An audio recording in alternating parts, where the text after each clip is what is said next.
Hello Scrub Squad, it's me, Master of Galaxy Eyes, and today I'm bringing you guys a Dark Magician deck profile. If you guys like the video, make sure you subscribe to the channel, and without any further introductions, let's just get right into this. So here's the deck, and to start off in a Dark Magician deck, you have to run 3 Dark Magician. It's the cover card. You need to run 3 of it because you're going to be summoning this a lot in your deck. Next 3 we got 3 Apprentice Illusion Magician.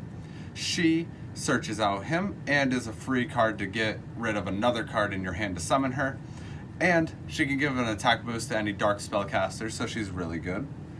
Next, we got 3 Magician's Rod. This searches any spell or trap that specifically lists the card Dark Magician, so it really helps get your cards to help support the deck and just, summon out Dark Magician more and more. You always need them 3 rods. Next, we got 2 Magician of Dark Illusion. This is a free special summon when you activate a spell or trap on your opponent's turn. And since it's treated as Dark Magician while it's on the field, if you have a Magician's Circle, you get to banish a card your opponent controls. Next, I run 1 Dark Magician of Chaos and 1 Palladium Oracle Mahad. Spice cards, because Dark Magician of Chaos is, it's another Dark Magician card, so I like having it in here. But it can also get you a spell back from your grave during the end phase. And Palladium Oracle Mahad is for whenever you draw him, you get to special summon him, and whenever he's destroyed, you special summon a Dark Magician from the hand, deck, or grave. He has a bonus effect of where if he battles a Dark Monster, you double his attack, so it can come handy in some situations. And this one's one of your strongest ones in the deck. Mm-hmm. Oh, main deck. Then I run 1 BLS Envoy at the beginning, just because since I run the 1 Palladium, I thought, why not be a little Yugi-ish and run the 1 BLS. I run 2 Keeper of Dragon Magic. This allows you to add a poly from your deck to your hand, and for when you have Dark Magician in the graveyard, because that can happen if you discard it off of his effect, you can reveal one of your fusion monsters to special summon that Dark Magician face down. And then since you have the poly off of his first effect, you can just go into the Dark Magician fusion, which is really nice. And then to finish off the monsters, I just won 1 Spellbook Magician of Prophecy to add my Spellbook of Knowledge from the deck.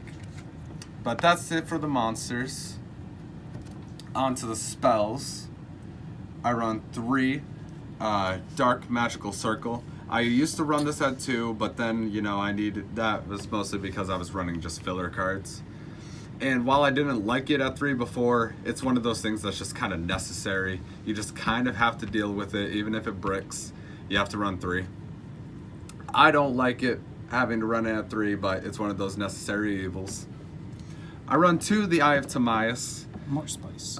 Because people didn't understand why I was running this, but they didn't question why I was running Dark Paladin in my extra deck.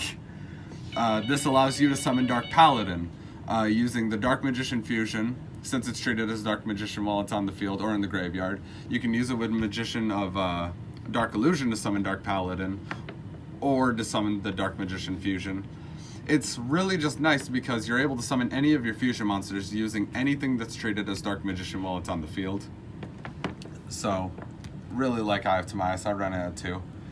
I run 2 Spellbook of Knowledge because the entire deck is spellcasters except for the 1 BLS. So this is just basically free draw power.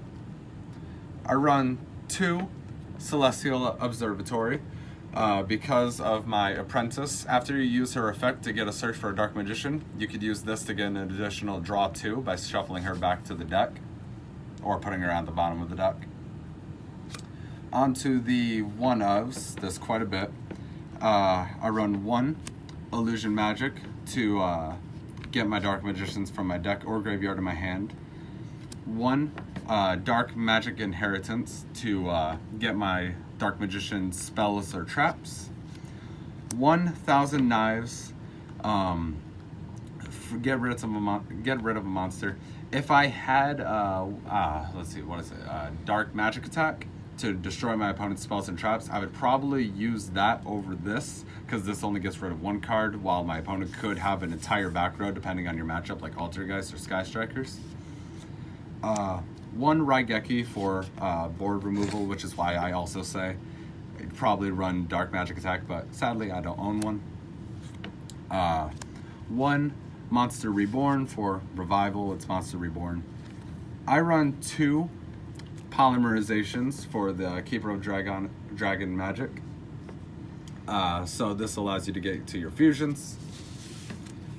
And then finally onto the traps. That was it for the spells.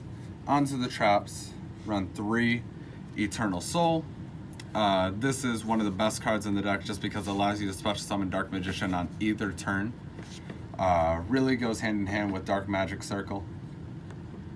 3 Magician's Navigation, because it can be a spell or trap negate while it's in the graveyard, and it also gets you a Dark Magician and either Magician of Dark Illusion or Apprentice Illusion Magician, depending on your choice or the situation. And then I run 1 copy of Lost Wind just for negation, monster negation. It's looking like your Blue Eyes deck, bunch of one-offs. Like, here's a one random card. Or more like your Galaxy Eyes. Like, here's 1 Ash. Oh yeah. On to the extra deck. Let's go with the fusions first. 1 Dark Magician, the Dragon Knight. 1 Amulet Dragon, and 1 Dark Paladin. You can go into all 3 of these with the Eye of Timaeus, or you can go into him with Keeper of Dragon Magic, which is why I run him, because he's one of the most important ones. Dark Paladin, I was probably say the second, and just because it's a Dark Magician deck, I do run the Amulet Dragon.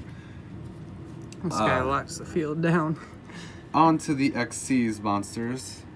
I run 1 Ebon High Magician and 1 Ebon Illusion Magician. Ebon High Magician can come in handy with the Lost Wind because you can activate it from your hand rather than setting it. Or you can even use this with, let's see, what is it? It's Magician's Navigation. Slipped my mind for a minute.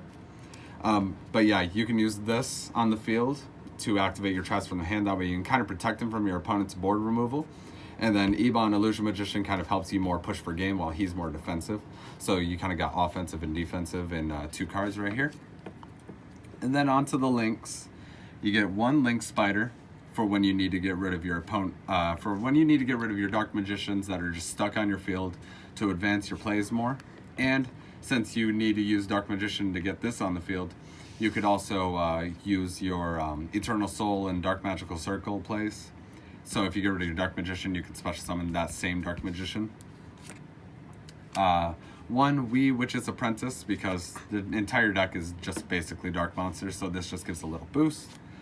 1 Nightmare Phoenix, just because extra link markers, you're able to, like if you need to go into Link Spider and then summon Nightmare Phoenix. It only still gives you 1 basically, but it's why not, honestly. Get another draw out of it. Yeah. 1 Decode Talker, because Decode Talker's Decode Talker. Really good. 1 Summon Sorceress, because you can actually use her effect to just help you get your Dark Magician on the field by using her effects. 1 Saruja Skulldread, because you're able to make it just kind of like with all your Link monsters and all the monsters in your deck. Any extra draws in this deck really helps you out, and the ability to special summon again. You're able to special summon Dark Magician off of his effect. Really nice. And then 1 Borolo Dragon, just in case you need to get over those problematic monsters that you're just not able to deal with. But that's it for the deck. I really hope you all enjoyed. If you like videos like this, make sure you check out the videos here at the top or bottom. The top one's our last video. The bottom one is whatever YouTube recommends that you should watch from us. Make sure you click the subscribe button, subscribe to the channel, and we will see you all in the next video. So, peace out.